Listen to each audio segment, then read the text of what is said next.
I went on to design 14 films with Spike Lee.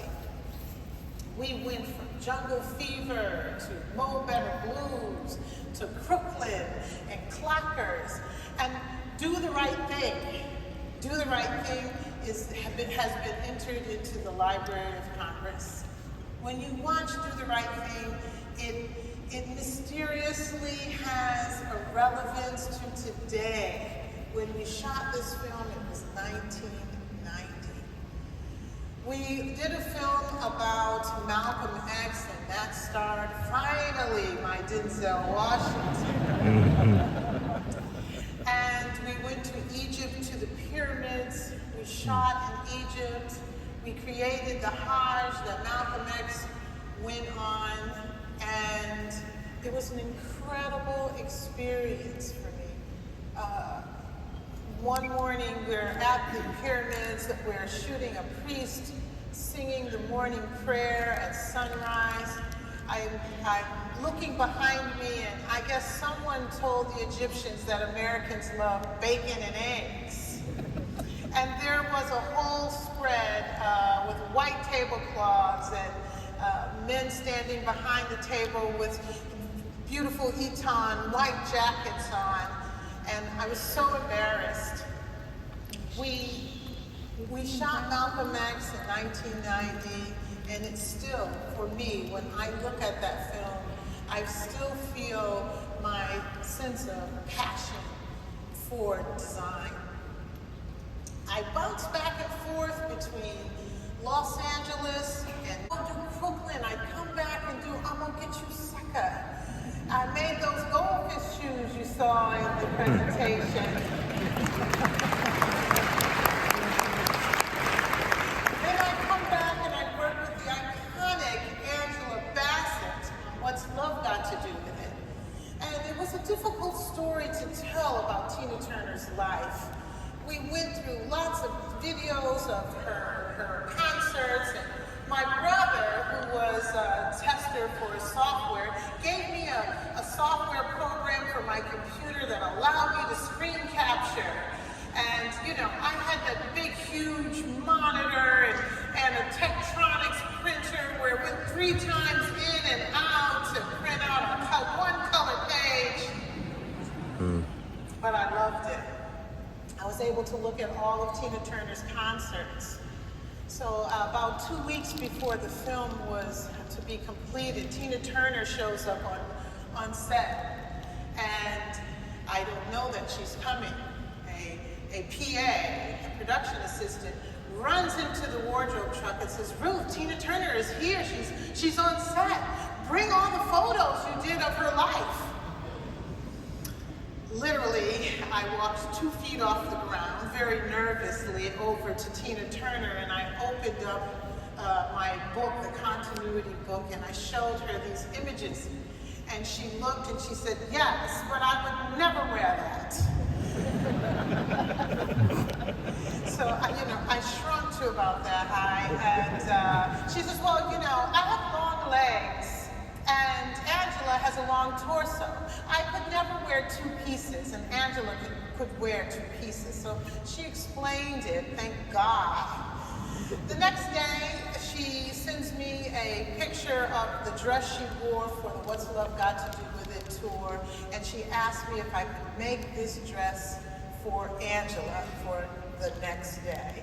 So I assembled my team, and I said, "Forget what you thought Angela was going to wear. She's now going to wear this, and we're going to make this overnight."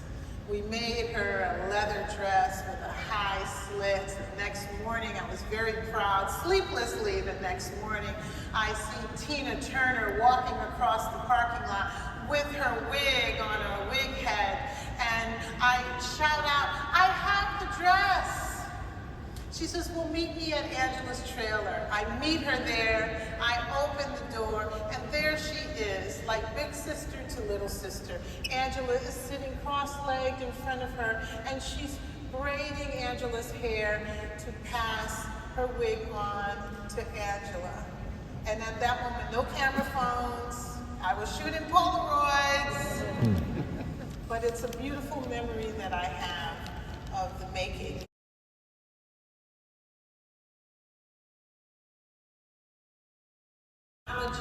tradition and presenting it in this Marvel universe.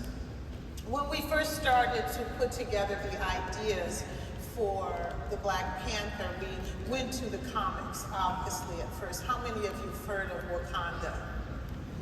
Wakanda, Wakanda.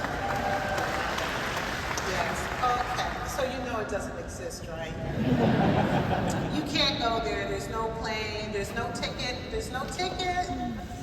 And we looked at many tribes all over Africa, and we decided on 12 tribes that would inspire the tribes of this fictitious place called Wakanda.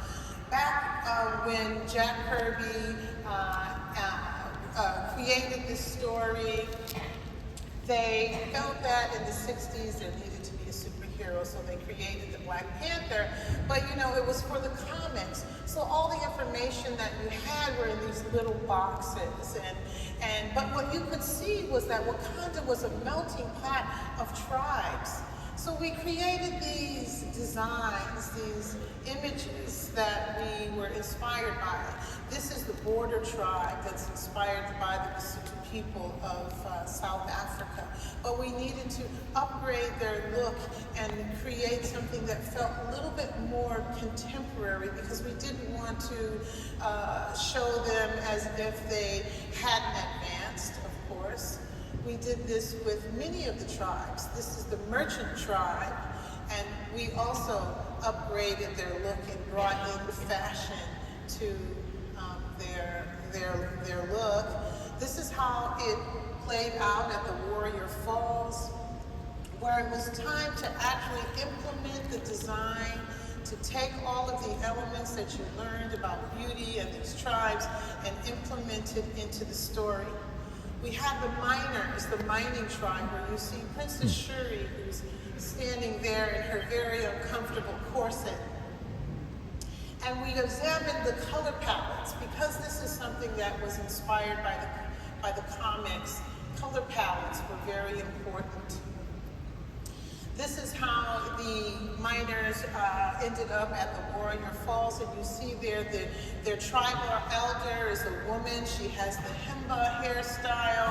Also standing next to her is her fierce warrior. Now he is inspired by the Maasai. You see he has the big headpiece from the Maasai. Well, this was something that I observed in the comics at Tribal Council. I asked Ryan Coogler, our director, if I could bring this type of headpiece into the story for one of our main characters. And he said, no, I really want to use a lip plate. I don't know if you remember the guy in Tribal Council with the lip plate. So I really wanted to have this Maasai headdress, but I couldn't afford to spend as much money as I might have on a principal, on a background person. So I went to Pier 1 Imports, and I bought a beaded placemat, and I cut a hole in it. And then I spent the evening, painting it, and then the next morning I instructed my staff to put the feathers and the fur around the Maasai warrior's headpiece, and there it is for about $29.99.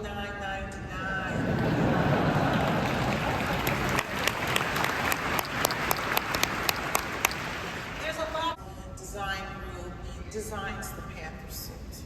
I created. The first suit was seen in Captain America Civil War, and I asked for that suit to come to my office because I wanted to see what the Panther suit was made of. And it was put on a mannequin. And I thought the mannequin was standing like this. And I thought, he has Velcro in the back. The Panther has Velcro. But I noticed that there was a tribal essence to this suit. And if we were going to improve it, we needed to enhance the tribal elements. So we redesigned the top skin. The top skin is that thin layer that goes over a muscle sculpt. muscle sculpt. You guys, I just need you to know that if you want to be a superhero, there's no amount of milk you can drink. You need a muscle sculpt. So we designed the Okabango triangle. That's what we called it, this little triangle that you can see that emanates all over the panther suit. And it represented the family, the father, the mother, and the child. You see the triangle in so much of the African artistry. The triangle is repeated quite a bit. And then there was a veining that went around the panther suit. At first we put the language in that veining area. I don't know if you remember from the movie, when he's met with kinetic energy, the veining turns bright pink purple. It lights up. So we had this language traveling, this Wakandan font that was made up by the production designer and about $250,000 to build the first prototype, because we had to do so much sampling. So we only were allowed to build so many. So we decided that the Maasai red, this imposing red color, would be great to use, because it would feel like when you saw a few, it would be a little bit more imposing in this red tone.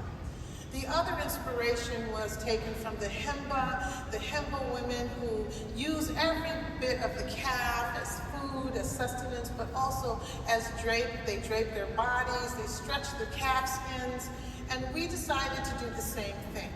We took the leather inspiration from the Himba tribe, we stretched the skins just as they did, and we created this harness that traveled around the suit. We did a vacuum form of one of the actresses, and we placed all of these elements to adorn the body. You know, the Dora Milaje means the adorned ones. So this harness, for me, had a story, and that story was this harness could be passed down to other generations. But there were many elements of this costume. Those elements included scarification, beadwork from the Turkana tribe, the panther buckle to honor their king. There were the same kind of same kind of stretching of the leather and adornments on the edges of the leather was used. There were neck rings. We made them look like jewelry. We gold plated them. And this is how, I hope you saw that last video. And this is how it looked on Denai Guerrera in the end. And it was something I think that was very exciting for us, because we didn't want to, it wasn't really something that was used in costume design at the time. It was used in, I know you guys use 3D design all the time when you're showing prototypes, but it wasn't used in costume design. So we went to an architect that was a professor at UCLA, and I showed her the shape of this ishikolo. Ishikolo is the South African married woman's hat, and she put it into the computer. She created these algorithms, and we shipped this file to Belgium, where they had a 3D printer large enough to create these shapes. Now, the shoulder mantle was created in several pieces. You see them represented here with the different colors, but the hat was printed in one piece. And it comes out in that powder cube, and you chip away at it, you shake the powder away to see what has been formed inside, and sometimes it's imperfect. It has to go through that process again. It took us about 6 months to create these two pieces in the 3D printer. But as you can see, they're quite beautiful. The shoulder mantle was based on African lace. And as you can see on sets, many times there's nothing but a blue screen everywhere. No sets, the sets are added later, but what is on set is a costume. I don't